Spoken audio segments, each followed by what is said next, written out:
विद्यार्थियों, आज हमारे अध्ययन का विषय है भारत की विदेश नीति के अंतर्गत शास्त्री युग का अध्ययन हम लोग करेंगे। लाल बहादुर शास्त्री 27 मई 1964 में पंडित जवाहरलाल नेहरू के निधन के बाद भारत के प्रधानमंत्री बने। इसके ठीक बाद और इन्होंने फरवरी 1966 यानी अपने स्वर्गवास के पहले तक उन्होंने भारत की विदेश नीति का बहुत ही सफल संचालन किया।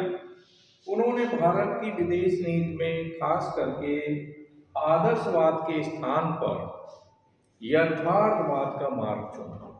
क्योंकि पंडित जवाहरलाल नेहरू एक अंतर्राष्ट्रीय कद के व्यक्ति थे और ये माना जाता है कि पंडित जवाहरलाल नेहरू का जो व्यक्तित्व था और उनका जो कृतित्व था वो बहुत कुछ आदर्शवादी था।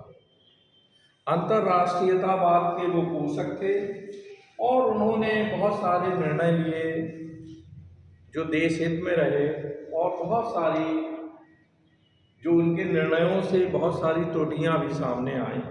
फिलहाल आज हम शास्त्री युग में देखते हैं कि लाल बहादुर शास्त्री की जो विदेश नीति थी उस विदेश नीति की प्रमुख विशेषताएं क्या थी या मेन कंटेंट क्या है उसका। तो यहाँ आप देखें कि उन्होंने आदर्शवाद के स्थान पर या एक अपनी इंटरनेशनल इमेज को ना लेकर के खासकर उन्होंने निकटतम जो पड़ोसी थे, जो पड़ोसी राष्ट्र थे, पाकिस्तान, अफगानिस्तान, भूटान, नेपाल, चाइना, इन सभी पड़ोसी देशों के साथ मधुर संबंध स्थापित किए। उनका फोकस क्षेत्रीय राजनीति की तरफ जाता था कि खासकर जो रीजनल पावर्स हैं उनको हम अपने साथ रखें।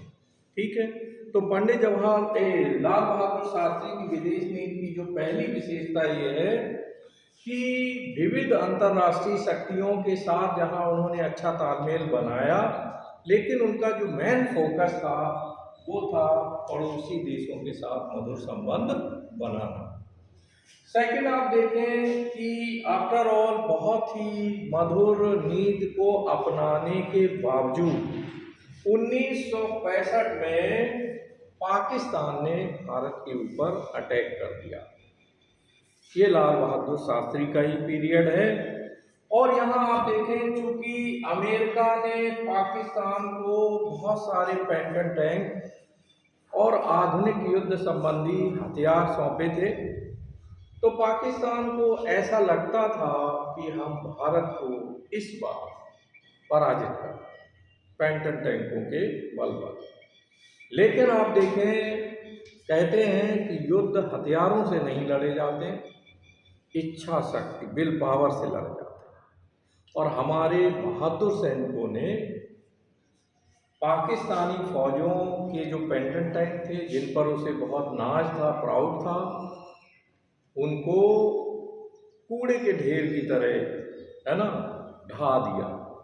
इसी समय हम लोग देखते हैं कि वीर अब्दुल हमीद उसने एक साधारण तोप से पाकिस्तान के 7 पैंटन टैंक उड़ा दिए, है ना। तो इस तरह से आप देखें कि 1965 का युद्ध था, ये खासकर पाकिस्तान की ओर से हम पर थोपा गया था, लेकिन हमारे रणबांकुरों ने इसका बहुत ज़बरदस्त जवाब दिया। हमने पाकिस्तानी आर्मी को पराजित किया और उसका जो पैंटन टैंक वाला जो बुलबुला था, गुब्बारा जो फूला हुआ था, उसको हमने फोड़ दिया। और आफ्टर ऑल आप देखें, इसके बाद पूर्व सोवियत संघ और अमेरिका, इवन ब्रिटेन, इन तीनों महाशक्तियों के दबाव के कारण ताशकंद समझौते के लिए लाल बहादुर शास्त्री तैयार हुए। ताशकंद कजाकिस्तान की राजधानी, यहाँ पर बाकायदे जो है ताशकंद समझौता जो है वो अंजाम दिया गया है। यहाँ हम ये पाते हैं कि 10 जनवरी 1966 को जो कोसिजन थे अमेरिका के प्रेसिडेंट, है ना, और इवन जो सोवियत संघ के तत्कालीन जो महासचिव थे उनकी देख रेख में ताशकंद समझौता संपन्न हुआ। ऐसा माना जाता है कि ताशकंद समझौते में हमने जितने पाकिस्तान के फौजियों को अरेस्ट किया था और उसकी लैंड पर कब्जा जमाया था, तो हमने उसके फौजी भी पूरे वापस कर दिए और लैंड भी उसका छोड़ दिया। इवन आप देखें कि कच्छ को लेकर के जो कच्छ का संघर्ष हुआ, इसमें बहुत सारा रेगिस्तानी एरिया, अबाउट 10% लैंड हमने इस समझौते में छोड़ दी, जो कि हमें नहीं छोड़ना चाहिए था। ये एक तरह से आलोचना का बिंदु है। आफ्टर ऑल आप देखें कि ताशकंद समझौता हुआ, 2-3 जो महाशक्तियां था, इनकी प्रेशर की वजह से लाल बहादुर शास्त्री ने इस समझौते पर, इस संधि पर साइन किए। लेकिन कहीं ना कहीं ये लगता है कि हमें ज़्यादा प्रभाव में नहीं आना चाहिए था। हम अपने राष्ट्रीय हितों से नीचे उतर करके हमने इस समझौते में, इस संधि में को जो हमने स्वीकार किया, इससे देश का नुकसान होगा, क्योंकि हमने बहुत सारे सैनिकों को गंवाया इस युद्ध में, आर्थिक लॉस बहुत ज़्यादा हुआ। तो इसकी युद्ध की क्षतिपूर्ति की डिमांड होनी चाहिए थी। जो ताशकंद समझौता हुआ उसमें बाकायदे हमें, और दूसरा एक हमें आगे के लिए एक मैसेज देना था। इस संधि में ये भी पॉइंट नहीं था कि भविष्य में पाकिस्तान भारत के ऊपर आक्रमण नहीं करेगा। ये पॉइंट बिल्कुल जो है क्लियर कट जो है नोट कराना चाहिए था। और आप देखें उसी का दुष्परिणाम था कि 71 में पूना पाकिस्तान ने हमारे ऊपर अटैक किया।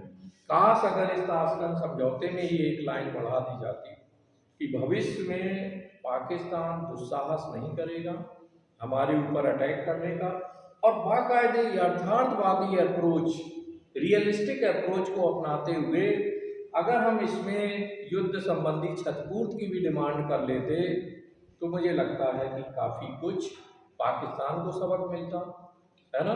जिस तरह हमने उसके सैनिकों को छोड़ा, लैंड को छोड़ा, आई थिंक ये सही निर्णय नहीं था। फिलहाल ताशकंद समझौता हुआ। आप देखें लाल बहादुर शास्त्री की विदेश नीति की जहाँ तक आलोचना का सवाल है, तो एक आलोचना इनकी ये आती है कि विदेश नीति के क्षेत्र में ना तो इनकी विदेश नीति बहुत कुछ स्पष्ट थी और ना ही सुरक्षा नीति भी पूरी तरह स्पष्ट नहीं थी। सुरक्षा को लेकर के भी इन्होंने बहुत ज़्यादा जो है, ना तो गोला बारूद, हथियार, इन पर कोई एक्सपेरिमेंटेशन नहीं हुआ, और साथ ही साथ विदेश नीति में जो महाशक्तियों के साथ रिलेशन था उसमें भी कोई बहुत बड़ी वृद्धि नहीं हुई। और जहाँ तक पड़ोसियों के साथ मधुर संबंधों की बात थी, तो पाकिस्तान ने बाकायदे हमारे ऊपर अटैक करके ये जो पड़ोसी नीति है इसको बहुत कुछ कमज़ोर कर दिया। नेक्स्ट आप देखें कि जो कच्छ का संघर्ष हुआ, कच्छ के संघर्ष के उपरांत अंतर्राष्ट्रीय न्यायाधिकरण के हस्तक्षेप की वजह से हमने अपने 10% लैंड को जो है वो पाकिस्तान को दे दिया। ये और भी ज़्यादा आलोचनात्मक बिंदु था। तो इस तरह से आप देखें कि लाल बहादुर शास्त्री जी का जो युग था, पीरियड था, वो बहुत कम समय का था, 2 वर्षों का था। और इस 2 वर्ष के कम समय में हम विदेश नीति के क्षेत्र में बहुत बड़ी उपलब्धियों का दर्शन कर भी नहीं सकते थे, है ना, शॉर्ट टाइम में। और वहाँ आप देखें इससे पहले जस्ट 1962 में भी चाइना ने हमारे ऊपर अटैक किया था, और उसकी वजह से भी अर्थव्यवस्था हमारे बहुत ट्रैक से हटी हुई थी।